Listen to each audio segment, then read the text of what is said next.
Abishag had to help keep. How would you like warm. if it was like, hey, Abishag, have I got a job for you? So what do you do for a living? Yeah. I'm a human blanket. Yeah, that's what I am. First electrical blanket? Yeah. No electricity. Heating blanket, that's what it is. Is Abishag. Abishagadelic. Welcome to Binge the Bible Bonus Features, a podcast where we dive into the crazy, unexpected, and interesting details that we did not have time to talk about on Sunday. When you get into God's Word gets into you, and we want to help you get into the Bible, understand the Bible, and apply the Bible. And our hope is that Bonus Features will help you do that. Well, guys, my name is Caroline. I'm joined today by Pastor Jeff. Good to be back, as always. Pastor Jason. Hello, everyone. And all the way from Porter's Neck, Pastor Philip. It's good to be here. It's always good to have you with us. Yeah. I'm glad to be back. How's life in the neck? It's good. We're wrecking it. Wreck the neck every Wreck week the neck. up there. One of my favorite hashtags ever. I like it. It's the best. That's the best one. Is it? It probably is. Yeah, that's true. You're not wrong. Yeah, I don't know that we've podcasted together. I think this is our first time. Gone the time that you were here. He did good enough to get invited back, so. Yeah. Oh, good job. Or I was the only one willing to drive here from a campus on their day off. So we'll figure that out later on.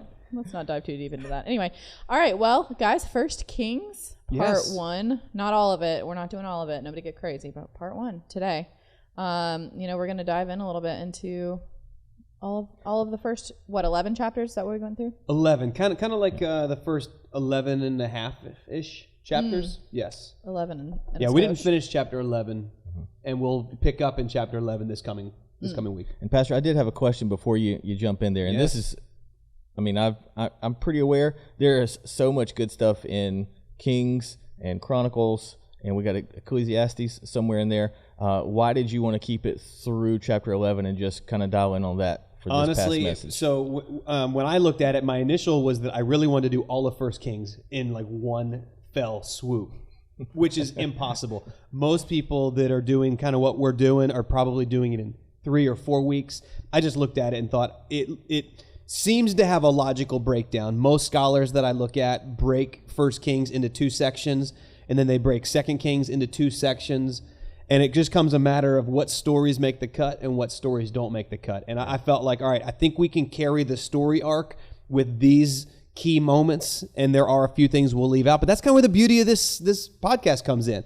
I can just simply say, and we'll talk about that on the podcast, and it lets me keep going. So I love that. That's where deciding on 2 weeks, 2 weeks for First Kings, and it was a pretty, I felt like it was a pretty big undertaking narrowing it down to the things that we talked about in this past week. So it was a lot, but we did it. I feel like part 1 too was a lot of overarching themes and a lot of things that were revisited from the past and all of that too. So it's not just heavy on the stories, but it was also a lot of like tying into past and even future stuff going on. Absolutely. I mean, if you go back to Judges, we talked about this downward spiral of Israel, and it has a lot to do with, God's blessing, and then people take the blessing and they run and they turn their back on God. And when you turn your back on God, God will remove his hand because you don't want him. So he's like, okay. And then when God removes his hand, usually an outside force kind of rises up, life falls apart. In the midst of it falling apart, you're like, God, where are you? And then God's like, I'm right here. And they repent and he restores, and then he blesses, and then they forget about the blessing. And it's this cycle that just goes and goes and goes. And here we are in First Kings, and guess what? It's still going. And you could argue here we are in 2022, and guess what? It's still going.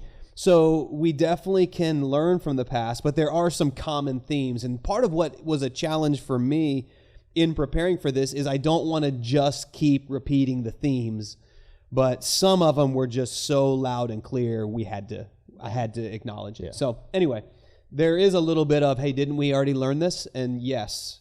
And the reason that you're going to see a lot of themes come up over and over and over is we have to remember it's a new generation. Mm-hmm. It's a new generation. Yeah, patterns are important. Wait till we get to Chronicles. You're going to be like, didn't we just cover all of these stories? It's a new generation. So, well, I feel like God was the ultimate kind of showrunner. If you don't know what a showrunner is, that's the person that actually runs like a full series, like a TV show, or you have a director per show. So the showrunner runs everything. I feel like God was like the best showrunner because this is a part where you kind of like park out after a few seasons of a show, and you get to enjoy the reward of all the background that you've been building up to.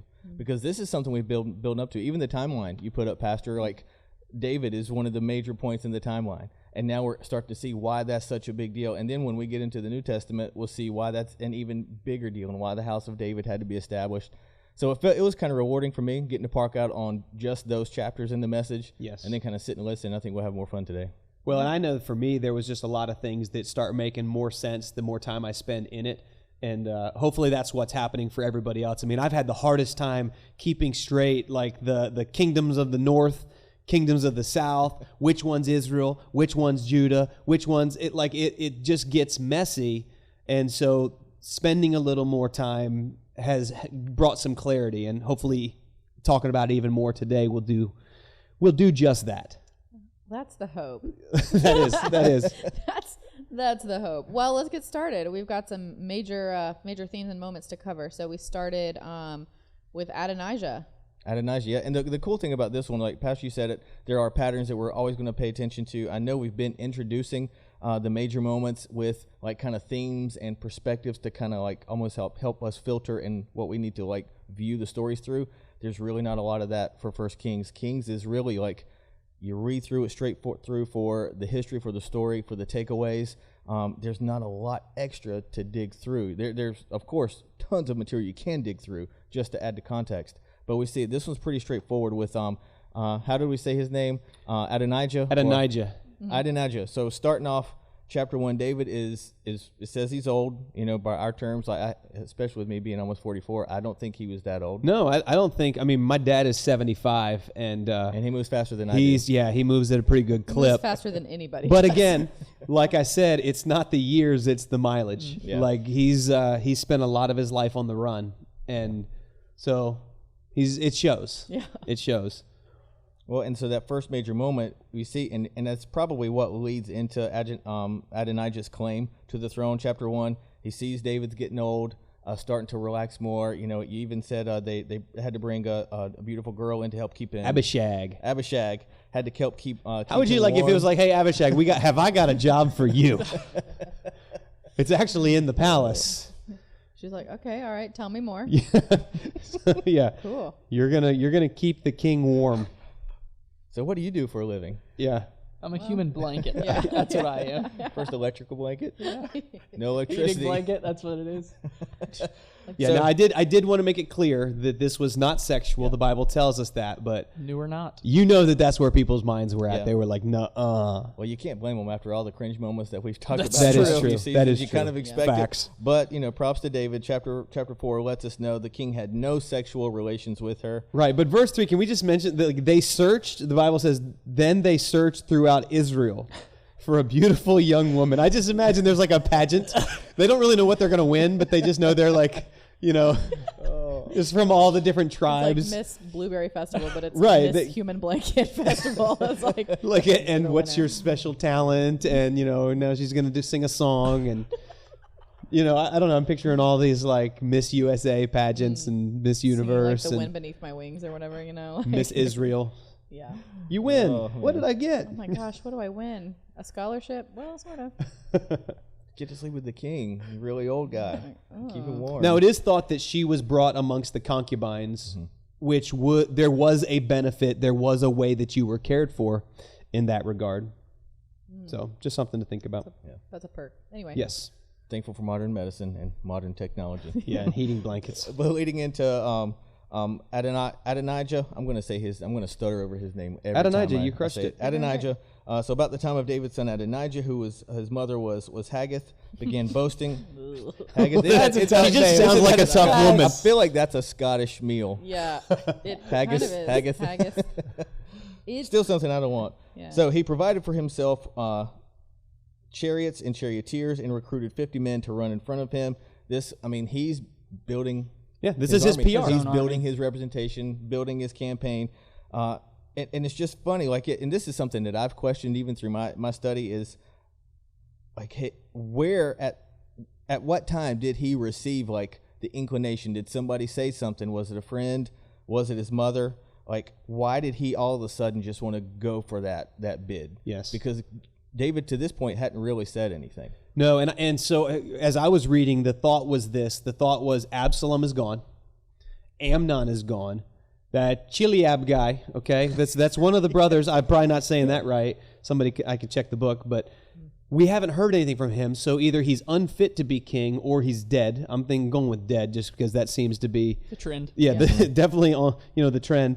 So Adonijah is technically the next oldest, which would be the most likely candidate. It's just unusual that he wouldn't have gone to his father, gone to the prophet, gone to the priest, and he didn't go through the proper channels. He was definitely sneaky about it. Well, he's taking the same road as Absalom, it seems like. Right. Taking the same road. And you even kind of allude to the fact in the message, Pastor, that David might not have been the best father or the most involved father.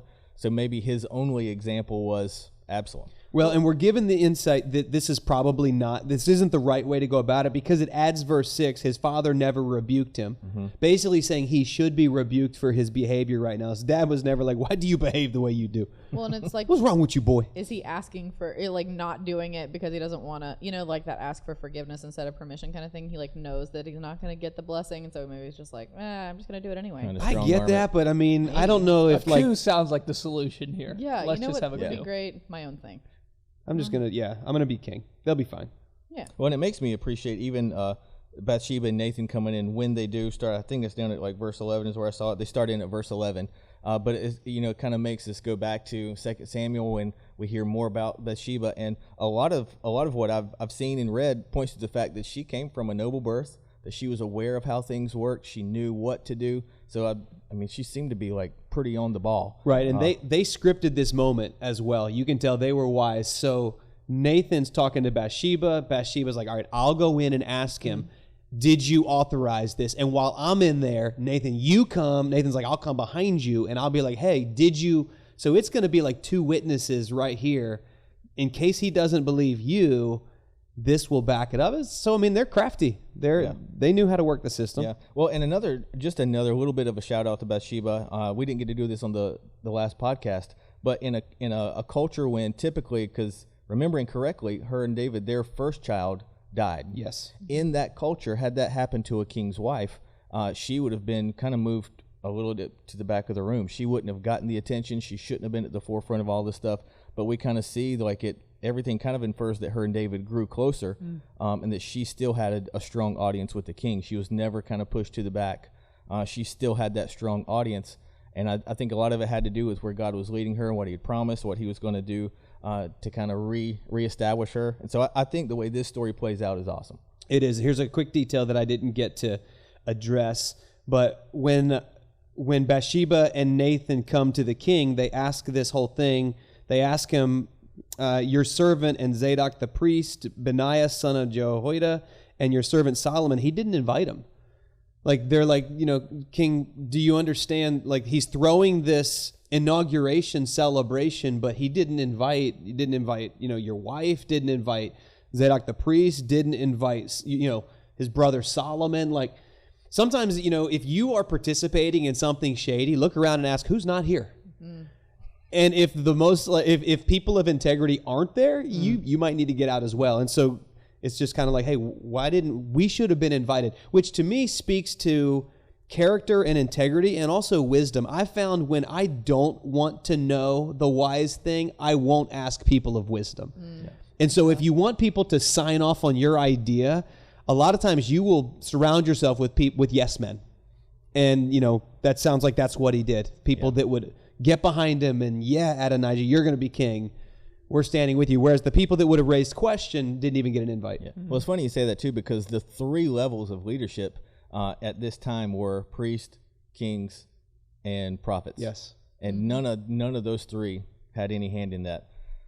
So that's pretty awesome. I would hate to be the guy in the room when they, when it comes out, when David makes Solomon king and they can hear the ruckus. I would have hated to have been one of the people in the room with Adonijah. Yeah, the cops showed up. That party got broke up quick. Oh, great. We'll see you Monday, Adonijah. It's cool. Like the Simpsons, going back into the bush. I just pictured that they scattered. People were out the back door, scaling the fence, running away. Yeah. Where are you guys going? Yeah. Yeah, every time I got in BRB. trouble in school, there was like 20 of us until somebody showed up, and then there was 2 of us. Yeah, and you're like, wait a minute. Well, and Adonijah, he took off and he grabbed the horns of the altar, which is, I don't know if you're prepared to say anything about that, Jason, but that was symbolic. That's what you would do. Like if you were, we've talked about the Avenger of Blood, which just sounds like such a cool title. But if you wrongly killed somebody, you would flee to a city of refuge and grab the horns of the altar.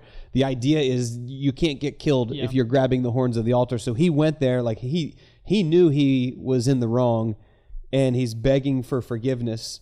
And King Solomon did. He forgave him. He said, go to your home. Get on out of my palace. No, I love that too, because it does, just when you see the evil that kind of came out of David's house, it's cool to see Solomon kind of going the other way, like the way of peace, the way of reconciliation. Now, I don't want to jump too far ahead in the story, but we know that, and I didn't cover this on Sunday, but Adonijah ends up getting killed. And here's what's interesting. So he says in, let's see, right at the end of chapter 1, where he's clinging to the horns of the altar. This is verse 51. He says, let King Solomon swear to me today that he will not put his servant to death with the sword. Verse 52, Solomon replied, if he shows himself to be worthy, not a hair of his head will fall to the ground. But if evil is found in him, he will die. So he lets him live. But as we fast forward, I didn't talk about this on Sunday, he proves himself unworthy. He proves a little bit of evil and conniving in him. And so he dies. Yep. Pretty awesome. Yeah. Murdered. Well, and then just to kind of move on from there, we see, Bathsheba and Nathan have already spoken to King David. David has made his claim to Solomon, ready to anoint him as king. And so we see David's chapter 2, and Pastor, we had just kind of talked about this before we started the cameras. This is one of my favorite chapters in the book, just because I have sons that I want to be able to share wisdom with, I want to be able to speak into. And so I love this section of David's final instruction to Solomon. But, you had a message for this, you said a few years ago. 2018. Yes. It was a Father's Day message. Talked about legacy. Yeah, can you hit that real quick, just to kind of inspire us a little bit? The gist was I love the fact that what was in David's heart wound up in Solomon's hands. That was the gist of it. That he had it in his heart, the Bible says, to build a temple for the Lord, but God said, no, it's not you, it's your son. And it's just such a reminder that what is in my heart will oftentimes wind up in the next generation's hands. That's a great message for one generation passing off to the next. Doesn't matter, it doesn't matter all the things you accomplish. It's what's in your heart. Like your kids, they pick up on what's important to you, and they'll mimic what you model. And so here's David, basically one last charge. And I love the fact that he's like, I am about to go the way of all the earth. I only hope I get to use that line before I die. I want to do that. They'll be like, I think he's quoting a movie. I'm like, no, it's the Bible. It's David. Yeah, so I love that. I love that just what was in his heart. I want to build a house. That winds up in his son's hands. Yeah, that's good. He takes that and runs, and even uses that to establish his rule. And it's one of the reasons we see him being blessed in the first part of his rule, which is a pretty amazing thing to see, because we see that the kingdom unite under David, and we see for the first time, Judah and the northern kingdom of Israel are united, but we really see Solomon take that and fully unite everything under him, and really underneath his wisdom and everything. So I didn't have a chance to talk about this on Sunday, but in chapter 2, after his I'm about to go the way of all the earth, he then starts I feel like he pulls him close. I kind of got like a Godfather kind of moment, and he starts giving him like a hit list. Here's some dudes you need to take care of.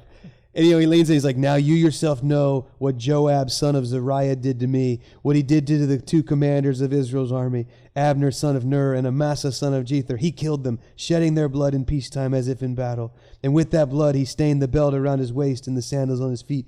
Deal with him according to your wisdom, but do not let his gray head go down to the grave, and give him peace. You're just this is what I need you to do. I want you to take him. But then he's like, but show kindness to the son of Barzillai of Gilead. So he's giving him hey, here's some people that I said would not have vengeance in my life, but I didn't say that there wouldn't be vengeance in your life. Yeah. So I love that he's basically telling him, here's some dudes you need to get rid of. And remember, you have with you Shimei, son of Gera, verse 8, the Benjamite from Bahurim, who called down bitter curses on me the day I went to Mahanaim. I'm butchering these. I really need to get back into my book. my book of people, places, and Pocket pronunciation. the Pocket Pronunciation Guide to people, Bible, people, places, and things. But he basically says, he said, I swore to him, I will not put you to death by the sword, but now do not consider him innocent. You're a man of wisdom. You know what to do with him. Fit him in the cement shoes. Get him some cement shoes, and you bury him with Jimmy Hoffa. Bring his gray head down to the grave. And verse 10, then David rested with his ancestors. Yeah. Bye. Yeah. That is a pretty cool way to go out. It is. Oh, man. Solomon, I need you to do me a favor. See, I'm hearing Chris Pratt from the Terminal List now. You don't want to end up on my list. Yeah.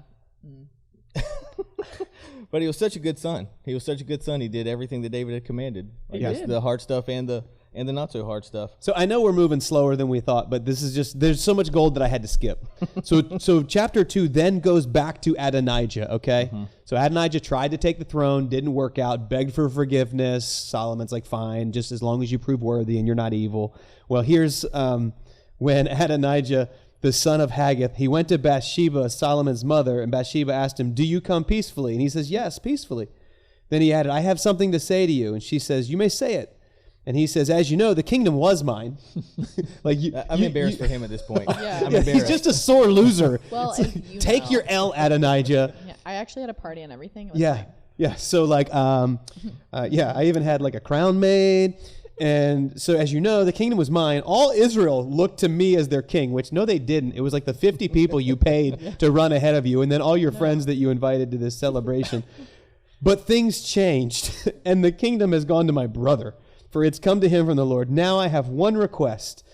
Do not refuse me. And she's like, you can make it. And he says, got a lot more patience than I do. please ask King Solomon. He'll not refuse you. To give me Abishag, the Shunammite, as my wife. Is that the blanket lady? Yes, She's back. Abishag is the woman. It did say she was pretty beautiful, though, in the first she one. won the whole pageant. She's did. like, She's the I am pageant Abishag. I do pageants. You're warm-blooded. We have a perfect role for you. So he's like, I want Abishag. Like, you mean the virgin that laid with your father to keep him warm? Yes, her. I want her. I like it when it's Her name, bigger just that way. Abishag, is just, it It's feels fitting also- for this yeah, right here, it's though. also not great. So I feel like he's Austin Powers, and he's calling Abishag to come with him. That's just what I have in my mind right now. Well, so It's Bathsheba. Shagadelic. Is Abishag? Abishagadelic. I don't. Sorry about that. The actual in the Hebrew, it's Abishagadelic. Okay, good. I'm glad we cleared that all up. So Bathsheba then goes to her son Solomon and presents this request, and Solomon is like, "Are you kidding me? Are you kidding me? Why? Like, you might as well ask for the whole kingdom." Verse 23, then King Solomon swore by the Lord, may God deal with me, be it ever so severely, if Adonijah does not pay with his life for this request. And now, as surely as the Lord lives, he who established me securely on the throne of my father David, and has found a dynasty for me, as he promised, Adonijah shall be put to death today. Today. So King Solomon gave orders to Benaiah, son of Jehoiada, and he struck down Adonijah, and he died. Boom. My man was waiting. He was waiting for an So the excuse. significance here, though, is that this was another attempt of Adonijah to usurp his stepbrother's authority. So if he could, in essence, marry and sleep with his father's concubine, it would almost be like I'm linking my authority to my father's authority, which was greater than Solomon's authority. And Solomon, I mean, he hadn't even asked for wisdom yet, but he's already seeing through this scheme. And so Adonijah, I told you could live if you weren't shady, but now you die. Yeah. And you see this in the Benaiah, same vein. kill him. He kills a lot of people, actually. Benaiah's pretty active in these few chapters. When you see King Solomon, this is still in the same vein as a David-like king, because David is still seen as like the example of what an amazing king should be. And Solomon, he's moving in the same vein as David, because you see the few times that David responded like this, it was always when people were kind of, they think they were going to get away with it. They thought just like the guy that actually said that he killed Saul, came in, thought he was going to get rewarded, and David was like, no, you did evil in the sight of the Lord, take him out. Yep. And you see Solomon moving in the same vein. So he's still here. He's kind of cleaning house against people that were opposed to him. And a couple of weeks ago, Jason, you talked about how Joab was like you liked Joab, and I was like, I don't know, Joab's got a little. I don't trust him. I don't trust him any further than I could throw him, which is a weird line because I can't throw him. I don't very think. far. Yeah. But here's why. Because Joab had linked up with Adonijah. Yep. And now it's like, I was just kidding. And we see that when news reached, verse 28, when it reached Joab, who had conspired with Adonijah, though not with Absalom, he fled to the tent of the Lord, and here he is holding on to the horns of the altar. And so Solomon orders Benaiah, son of Jehoiada, go strike him down. Yeah, you're not safe anyway. He is dead to me. You tried, but you're still dead. And so Benaiah entered the tent of the Lord, and he says, the king says, come out. And he's like, no, I will die here. So Benaiah goes back to the king. This is how he answers me. The king commanded Benaiah, do as he says, strike him down and bury him. You asked for it. So how about your boy Joab now? He was faithful to David, is what I was saying. I just love that he was there through the whole book of 2 Samuel, and he didn't join Absalom. They even reminded us of that in here. Joab did not join Absalom's earlier rebellion, but I guess he wanted to get on the action. He just waited to rebel the second time. Yeah. Maybe he didn't. Maybe he didn't like Solomon, or maybe he didn't really like Bathsheba. I don't know. But it's disappointing. It's disappointing. I was let down. This character let me down. I feel like I'm watching a TV show. My character just let me down. Oh, that is a bad feeling. It's tough. I don't know why this hasn't been made into a show, because this is epic. It's awesome. This is so good. So Joab's gone now. Lots of people are dying. Yeah. Favorite characters dying off left and right. Yeah. Yeah, it takes me to No dark plot days of armor The here. Walking Dead. Yeah. Yeah. Everybody's dead on there. I guess in The Walking Dead, they're all dark days, technically. Yeah. That show has left me disappointed for a while, but I'm hanging in there. Still, I can't quit. I'm not a quitter. Oh, so rolling on. Yeah. So Solomon asking for wisdom. Next chapter. Yeah, so what a great way to segue into your kingdom. You see him asking for wisdom, and this is one of the things where I'm a lot of you people that know me know that I love philosophy. I love ancient philosophy. I love reading about it, and so really the heart of wisdom is kind of Socratic. It's like those that think themselves wise are really not wise. Those who think themselves not wise are really wise, and it's creating the foundation to learn. Because if you're humble and you're ready, then you will learn. You will gain wisdom, and so the overarching question is, yes, Solomon was wise because he knew that he wasn't, and that's what he wanted. But he's also given supernatural insight and supernatural, inspiration from God. So it's just cool to see him act that. And you had a few things to say that were pretty awesome about that, Pastor, if you want to jump into that too.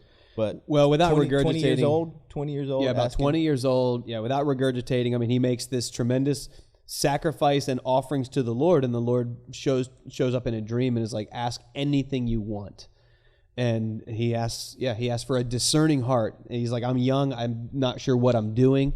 And I totally get that. I feel like when we started the church, that's how I felt. I was like, I don't have a clue what I'm doing. Nobody's going to take me seriously. I've never been a part of a church, I guess I'd been a part of a church like this, but never from this stage. of it. Yeah. And nor had I been the guy that at the end of the day everybody's looking to make decisions. And so I definitely felt this when he asked for a discerning heart. That probably wasn't my answer. I was probably like, please give me a lot of people, and some money would be great too, because we gotta get this thing off the ground. So he asks for wisdom. God gives him that, and he's like, and I'm going to give you what you didn't ask for. So I'm going to give you, I'm going to give you the wealth. I'm going to give you the influence. And we see that rolling right into this wise ruling. It's kind of interesting, of all the ways he demonstrates wisdom, we're given this kind of crazy situation with two prostitutes and their babies, and fighting over who does one of their babies dies in the night. And I didn't say this because it just seemed kind of harsh, but it died because she rolled over on it. Yeah. Whoops. Yikes. And so then she's like, my kid's dead, so I'll swap it with the one that's alive. And then that poor woman woke up, and they have this whole battle over who does the kid belong to. And Solomon has the wisdom. He's like, all right, bring me a sword. We're going to cut it in half. To which I don't know exactly. He obviously knew it wasn't going to go that far. Mm-hmm. But That's a big bluff, though, to 1, 2, 2.5. And I don't know if he cuts it down the middles. I don't know exactly how you. Hot dog or hamburger style? Hot dog or hamburger. That's a great way of putting it. It's gross, no matter how you put it. And the true mother is like, no, don't do that. Let him live. I'd rather my son live, but live with her than for him to die. And it was evidence that she is the true mother. Solomon knew that. Give the kid back to its mom. Brilliant. That's godly wisdom for sure. And that takes me to my favorite line in chapter 3 is from chapter 3, verse 7. Now, O Lord my God, you have made me king instead of my father David, but I am like a little child who doesn't know his way around. I feel like he's not the only one that's ever said that. I feel like I say that to God all the time. And here I am in the midst of your own chosen people, a nation so great and numerous they cannot be counted. Give me an understanding heart so that I can govern your people well and know the difference between right and wrong. I think this is such a huge statement even for now, and allow me to know the difference between right and wrong. You know, this is where we're seeing like the really a kingdom being founded on good morals, the morality that God is establishing. Mm-hmm. And what a great first test of his wisdom. So, awesome. Yep. Chapter 3 ends with him just basically saying when Israel heard the verdict, like everybody was in awe of the wisdom that he displayed. And then chapter 4 opens up with us kind of seeing how he's the chief officials that he's putting in place, the district governors that he's putting in place, and it starts listing all of these. I don't know if there's any of those that you really want to take time to talk about, but well, I think Pastor Philip, you had a good one that you wanted to point out. It's a little later on, saying who he's wiser than. Mm-hmm. But Ethan is one of the people he's wiser than. Wiser than it feels Ethan. Like that makes a lot of sense compared to all the other names. Ethan seems like a simpleton name Ethan. Back then. No offense, but no then offense following, to any Ethans yeah, watching sorry, out there. all of the Ethans out there. We love our Ethans. Please so sorry. Leave us a thumbs up instead of a thumbs down. But then following, we won't bring Philip back next. Yeah, time. I'm sorry, I'm gone. Ethan. Wiser than Ethan, the Ezrahite. We're going with that, and He-Man. So he's wiser than He-Man. Wow. And the Masters of the Universe. The power of Grayskull. He had a sword just like He-Man. Who watched it? Did you guys? You probably didn't. We have the DVDs. Okay, I know you we talked watched about it on- DVDs last You week. probably didn't watch Yeah, it. I figured he was not. I mean, He-Man was my era. Oh yeah. Yeah. Did you have all the characters? I had many faces. Mm-hmm. You'd like squeeze his legs and his head would spin around. Wow. So I had Castle Grayskull. I had Snake Mountain. I had Battle Cat.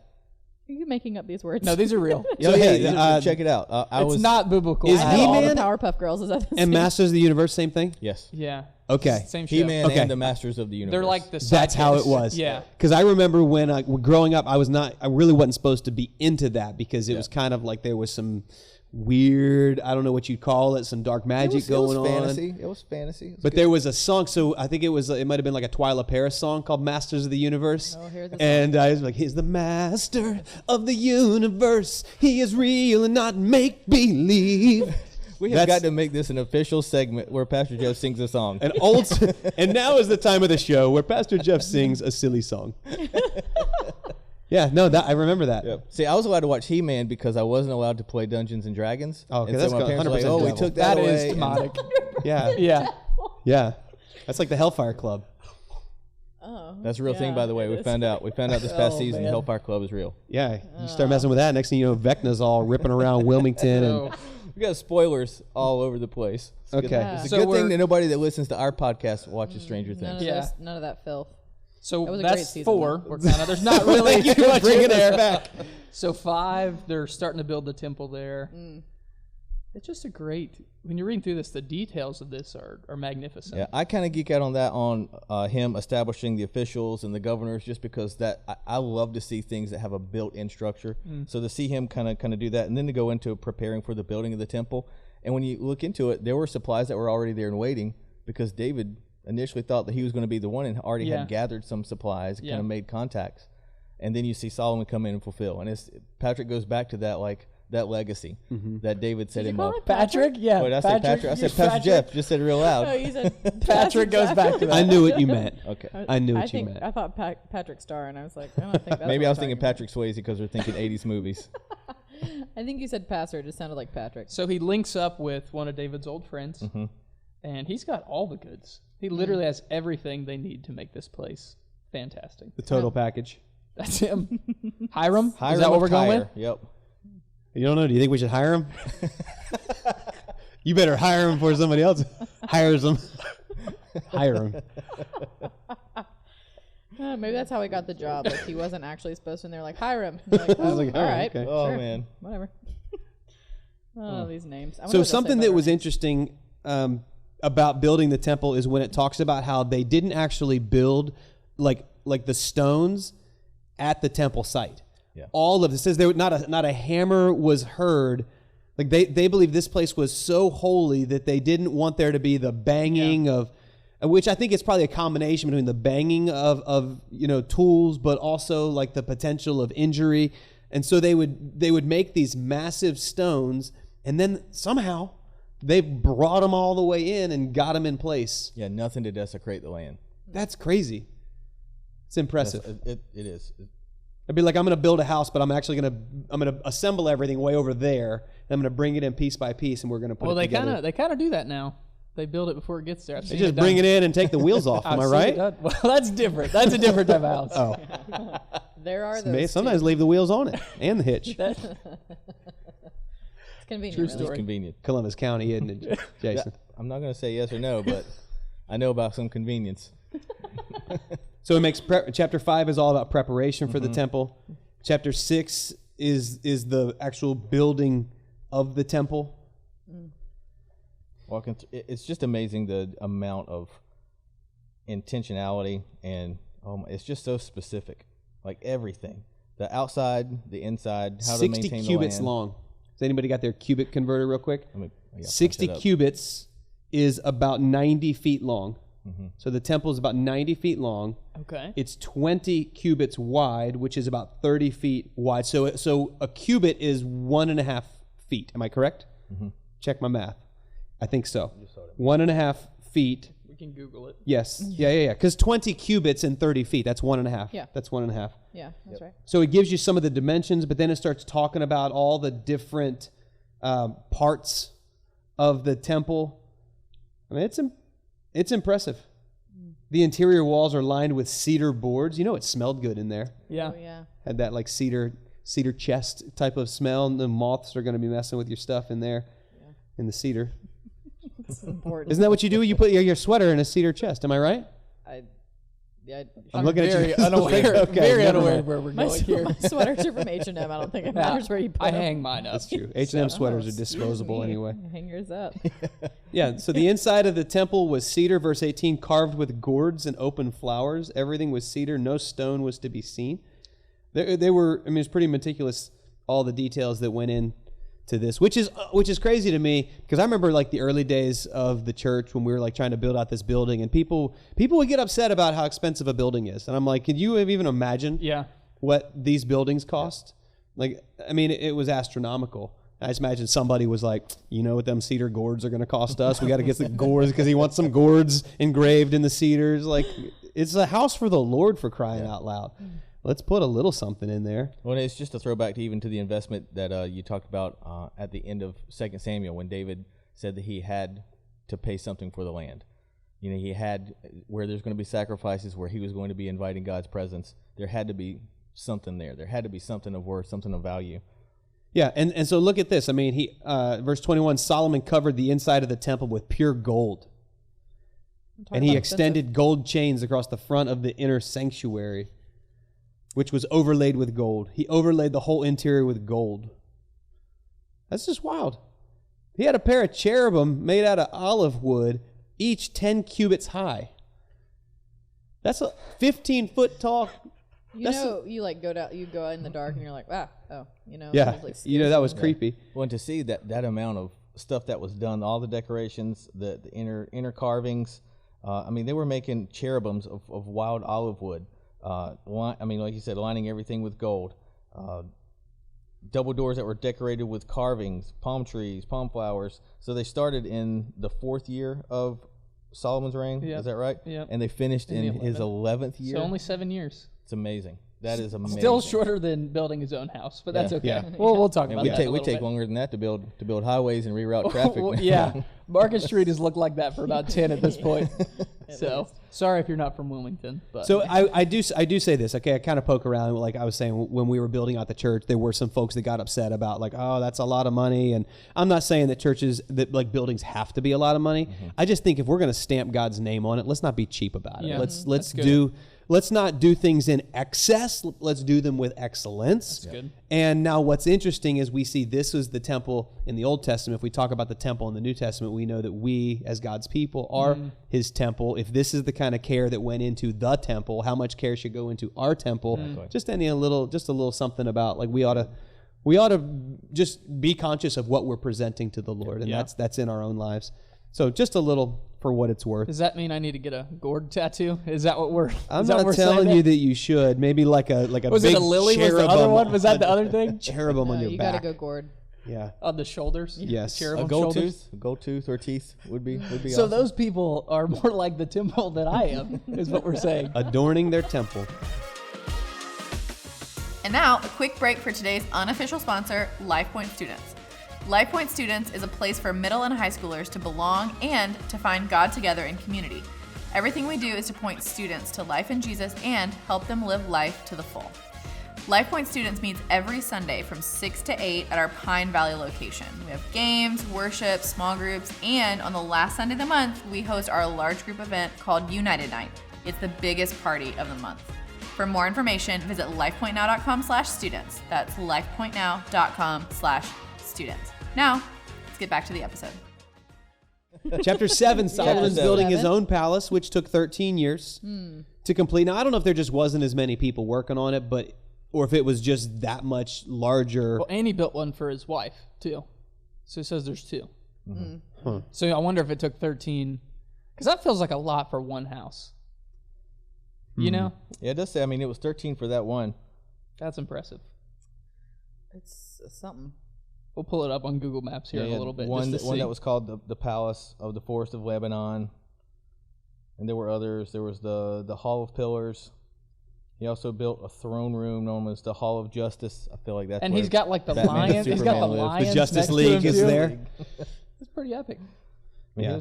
it- Lots of details about that you can, it's all important, but we don't have time to go through. Yeah, I all think of that it. probably to me the two biggest things about this whole story is the ark being brought to the temple, and then God speaking to Solomon. Yeah. So, and we see that over in chapter 8.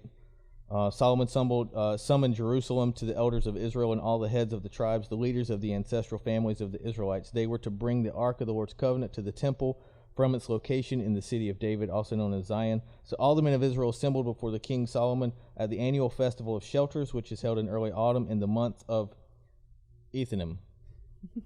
Correct? Ethanim? Just say it like you know it. It is Ethanim. Ethanim.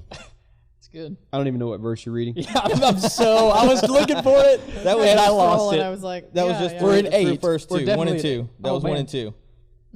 But it's just seeing the acts of I got it. the acts that go into actually getting the ark to it. The cherubim, starting in verse 7, Pastor Jeff. The cherubim spread the wings over the ark, forming a canopy over the ark and its carrying poles. Notice in this one, they're moving the ark. They're With using the the poles, not a poles. cart They're this doing time. it the way they were instructed. These poles were so long that their ends could be seen from the holy place, which is in front of the most holy place. You know they got the longest poles they could find. They're like, I don't want to get I'm not anywhere touching near that thing. Not touching it. It's still, let's see. It says, but from the outside, they are still there to this day. Nothing was in the ark except the 2 stone tablets that Moses had placed in it at Mount Sinai, where the Lord made a covenant with the people of Israel. I think that's great information for any follower of Jesus to know, just kind of what was in there. Verse 10 says, when the priests came out of the holy place, a thick cloud filled the temple of the Lord. The priests could not continue their service because of the cloud, for the glorious presence of the Lord filled the temple of the Lord. That is amazing. I love there. this. I love I made the mention imagery. to that on Sunday, but I'll make mention again. Like the house of the Lord should be full of the presence of the Lord. That's what we desire. Like I think, everything contributes to that, showing up with a heart of service, showing up, bringing an offering. So often we come to church to get. That's a consumer mentality. You didn't come to worship to get. You came to worship to give. Exactly. And when we do that, I mean, I just think church should be this overflow. And no doubt, like the week has a way of beating you down, but when we come into the presence of the Lord, there should be a sense of, I'm here to give my worship. It's not about singing my favorite songs or, even getting a sermon, like getting a lesson. It's, I'm here to worship. And I think when we do that and we're singing, praises to God, He's inhabiting the praise of His people, like the presence of God is there. And I hope that's what people feel, even if that's not the language they would use when they start talking about, the worship services that we try to put on, that there's a lot of prayer that goes into that. But at the end of the day, if it's not filled with the presence of God, it's an empty house. Yeah. Yeah, that's huge, and I also love the way Solomon even takes the role of David. David was a worshiper. You see, Solomon starts by praising the Lord. "O Lord, you have said that you would live in a thick cloud of darkness. Now I have built a glorious temple for you, a place where you can live forever." He opened up the day after the presence of the Lord came out by giving him praise. And so he kind of established what was going to be done there and how his kingdom was going to be run, with God going before him. And his prayer dedication is long. We won't go through that, but he takes some time and he's just praying through, over the people, over the house. You could tell his heart was for the Lord. And it even says when Solomon finished all these prayers and supplications, this is verse 54 of chapter 8, he rose from before the altar of the Lord where he had been kneeling with his hands spread out towards heaven. What an amazing posture. Just hands up, knees down before the Lord. I think that's incredible. And it's long. His knees were hurting at that point, but he didn't care. Like he's bringing that praise. He's reminding the people and God, not one of your promises has failed. And then verse 60, so that all people of earth may know that the Lord is God and there is no other. And may your hearts be fully committed to the Lord and live by his decrees and obey his commands as at this time. It's amazing. It's awesome. It is awesome. If only. Yeah, his heart is still good there. Absolutely. Like that is what you wish would have continued on. Yeah. Well, and you see him exercising a true leadership, because you had the priests that were basically representatives of the people to God. Mm-hmm. You had the prophets that were kind of like straight up the authority and the representation of God to the people. But you had, if it was a Christian, or not Christian at the time, but a godly king, just like David, maybe even thrown back to some of the godly judges, you would see them, they were the voice of the people to the God, but also God to the people. Yeah. And you see Solomon kind of taking that role. Yep. And he just honors it. He sacrifices a whole bunch of oxen and sheep there. 22,000 is what my Bible says, oxen. I try to wrap my head around that. Like that's a lot of slaughter. It is. That's a lot of carcasses. Have you ever skinned a deer I don't or know a that we cow? need to go this direction. I'm gonna bet you're the only one. You're the only one at this I put money table. on the fact that you're the only one at this I mean, table. it is kind of fun in the moment, but if I had to do more than one, I don't. I mean, that's difficult, and that's probably insight. I've never killed more than one. I'm not that great of a hunter, even though I love it. But it's hard work. That goes to show how honoring he was to the Lord in that moment. And it even says later on that the place to receive the grain offering was too small. That's how much he was worshiping him. So and Pastor, and you mentioned from here we go on and we see God responding to Solomon, speaking to him. I love that the Lord appeared to him a second time. Like re-upping the covenant. Because if you remember, when we started, this is pop quiz, putting all three of you on the spot. In Genesis, we looked at 3 C's. They were creation, covenant, captivity. Yes, nailed it. I know he beat you guys to it. You was on the tip of your tongue. I'm making you proud, Dean. Captivity was the only one that I got, but you know. But that covenant, so that this is a continuation of the covenant that God made to Abram. Yeah. Which then became Abraham, and then re-up the covenant with Jacob. And so this is God saying, I'm, re-upping my covenant with you, Solomon. And I told you guys that in my Bible I highlighted this, but I also double highlighted the word if. You can see I wasn't making up anything. If you walk before me faithfully, here's what I will do. Yeah.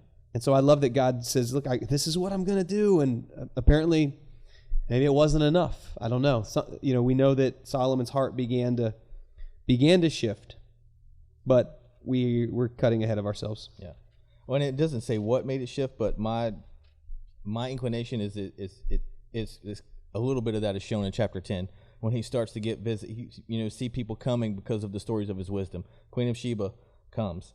He gets so many other visitors coming just to listen to him speak and kind of enjoy his wisdom. And a part of me starts to wonder, is this where it kind of started to go a little sideways?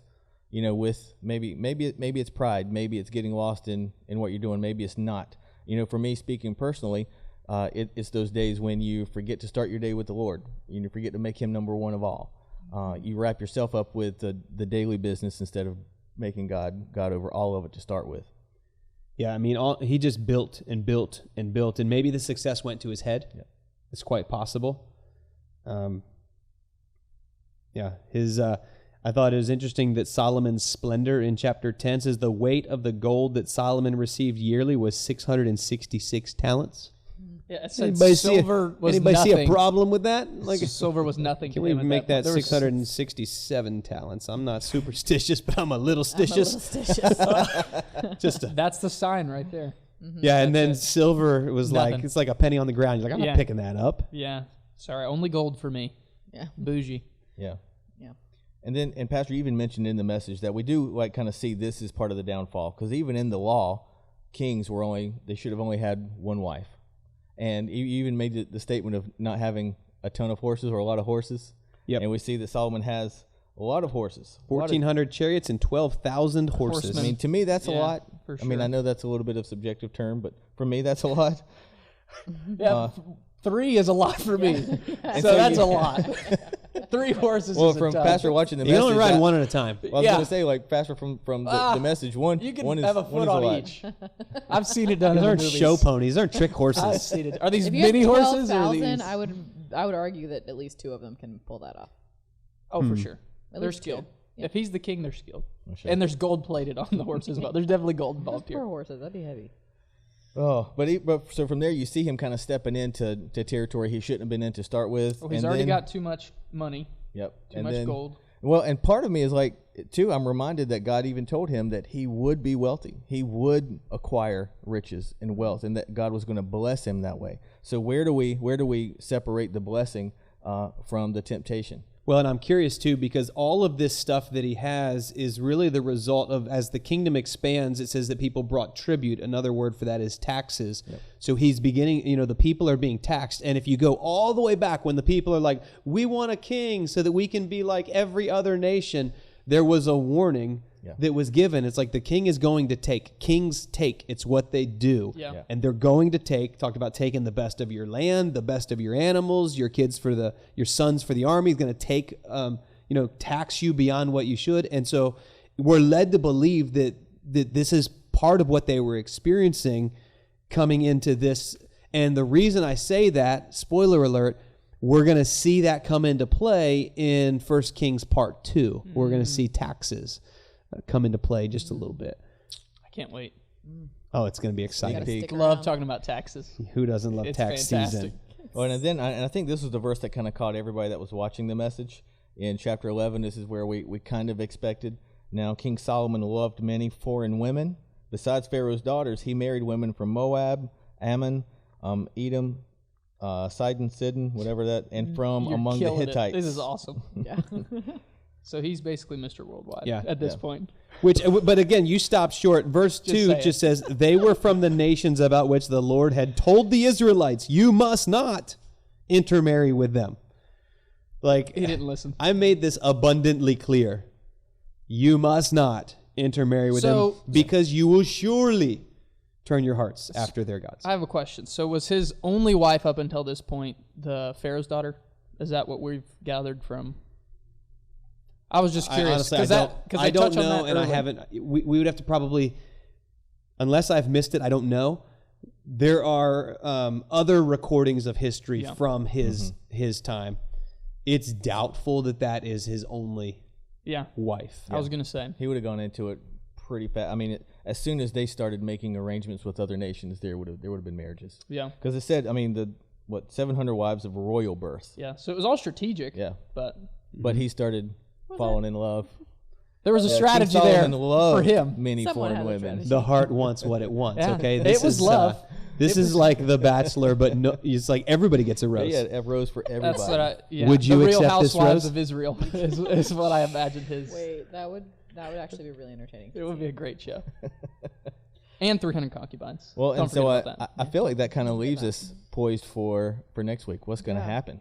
Yeah. Whatever What a could cliffhanger. happen. Man, with 1,000 women, I don't know what could go wrong. 12,000 horses. I don't know why they A lot of gold. A lot of gold. And one man. So many things.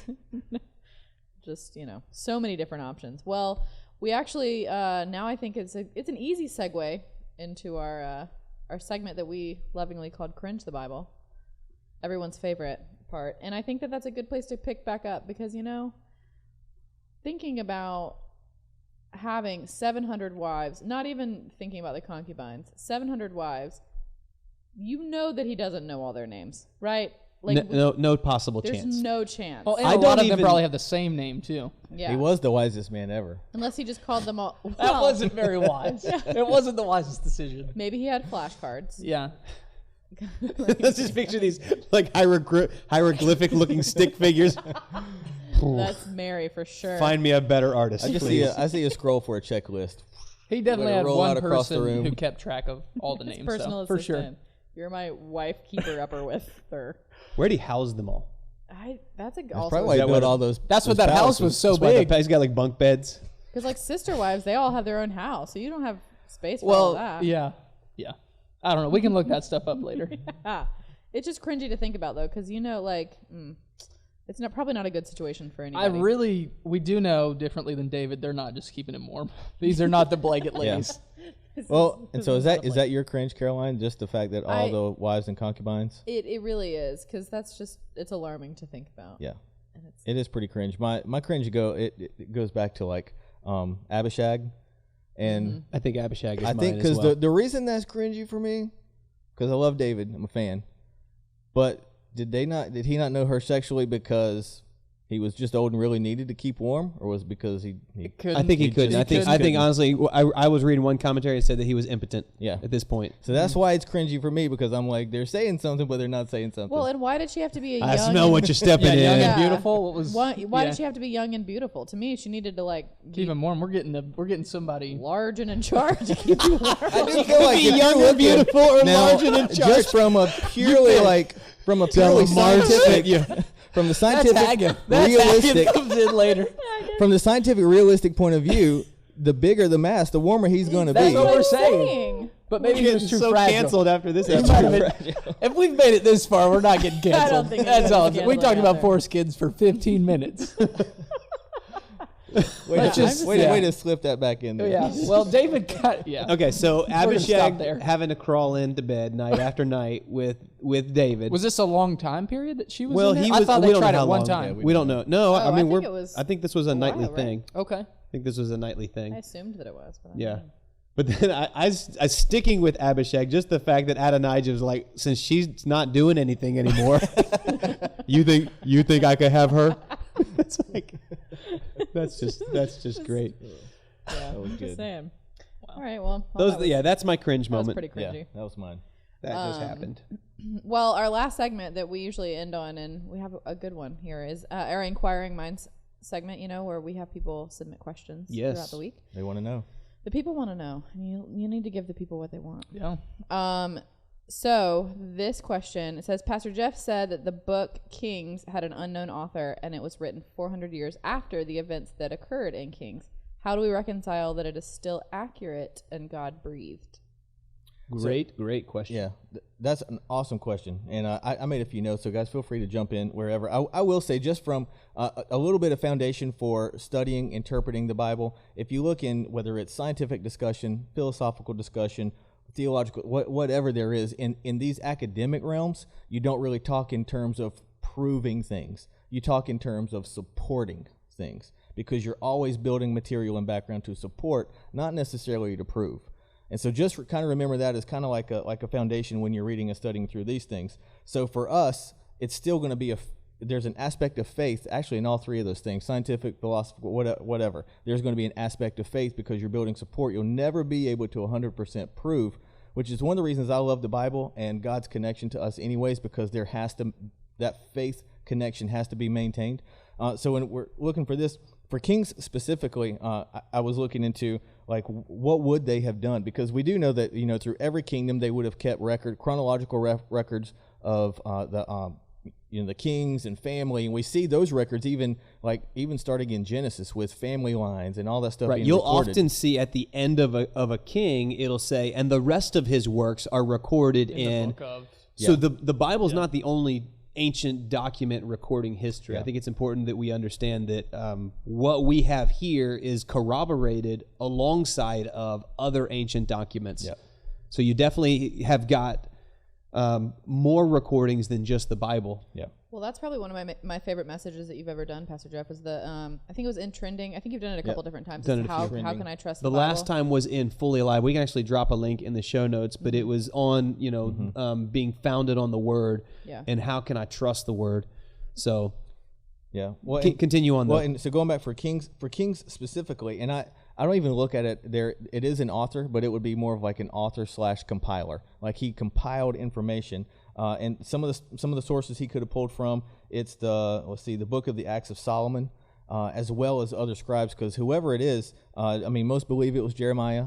Most scholars definitely believe it was some sort of prophet like Jeremiah, Ezra, somebody like that. They would have had access to other things that scribes would have had, other scrolls. We also see some of the background we find in the Dead Sea Scrolls. So a lot of this stuff kind of adds to the fact that this stuff was going on. One of the reasons that a lot of Kings is pointed to a prophet, kind of like Jeremiah, is because there are some of these things. There has to be an aspect of prophecy to come to pass, because that's how God validated his word through the ages, but also because there is information in 1st and 2nd Kings that you really couldn't have gained unless you were a prophet, like if you didn't have that specific insight from the Lord. So a lot of it was scribes, it was other works that were known, like the book of the Acts of Solomon, and other things like that, but some of it is going to be complete inspiration. So that even speaks more to the aspect that we can believe that it's God-breathed. And then the greater argument, and I don't ever like to start out this way, because it's kind of like the trump card you lay down, you're like, well, beat that. But it kind of goes to the fact that if God wants to speak and is moving through everything, we're not going to stifle him with a little, with 400 years. Mm-hmm. He's still building a story, and then it forces us to look out. We're not just looking at this particular part of history. We're looking at a greater story of Jesus and the salvation of the human race.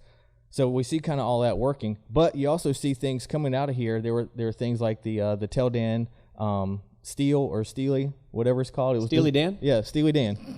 It's called the Tel Dan Steely. I knew they were. It was discovered in 93, 94-ish. So I've been to Tel Dan. Yeah. Oh, I've been to there. Yes. I didn't know that. Yeah, on Israel, in a trip a couple times now. I've gone to the gate at Tel Dan, which is, it's pretty wild. So did they tell you the story of the Steely and all that the inscription? I don't know about this. You keep saying Steely, and I'm now. You can say it's Steel or Steely. Okay, but I forget a lot, so I may have forgotten. So well, it was I just know it was written it was by a Syrian king, and the story takes place in 2 Kings. But it says that one of the kings that was defeated would have been it was from the house of David. So he asserts that the house of David was real, and the line of kings were from David. I got you. So yes. It proves the existence, or I can't say proves, but it really supports the idea of David's existence, but also kind of throws to all the other aspects that we use to build context. And really, in that time period, all the things that would have been around for somebody to compile extra knowledge and extra information. Yes. The other thing that I was going to add to it, so I made reference this week that the book of 1 Kings covers about 120-year time period. But if you take 1 Kings and 2 Kings, which was originally just the book of Kings, it wasn't initially 2 books, it covers a span of about 400 years, which would take you from, I think I said it was like 970, somewhere in that ballpark, all the way down. If you run it through 2 Kings, it takes you to 587. So when you realize that it was written shortly thereafter, it's not a massive gap from the final events to the writing. Yeah. It feels like a big gap from the initial events, but understanding that history was being recorded, all during the reigns of these kings. And a lot of times, and here's this will mess with you a little bit. A lot of times the kings would hire somebody to record their history. Mm-hmm. And so I don't know how accurate that is. I don't know if they're like, take that part out. They don't need to know that I did that. Yeah. But we do see that history was being recorded, and then we're led to believe Jewish customs would tell us that Jeremiah compiled under the inspiration of the Holy Spirit. Well, and the level of scrutiny building the Old Testament, it was hundreds of years of research to make sure those were what they needed to be and how they were put together. So it was scrutiny beyond what we've been able to see even in the short time that America's been here. Yeah. There it is. I hope that helps. I think so. Well, guys, I think we just, I don't know. We can't really actually say. We can't say we binged 1 Kings. We binged the first 11 chapters, 10 and a half chapters. It didn't really have a great ring to it. We binged 10 and a half. So, we'll just stick a pin. We binged half of First Kings. We to be continued. Yeah. T. That time. C. Yeah. Yep. That's going to do it for today's episode of Bonus Features. If you enjoyed this week's episode, like this video, comment, and subscribe to our YouTube channel or to the pod on any streaming services. If you have questions about today's content, email podcast@lifepointnow.com. Don't forget to follow us on socials at LifePoint Now, and have a great week.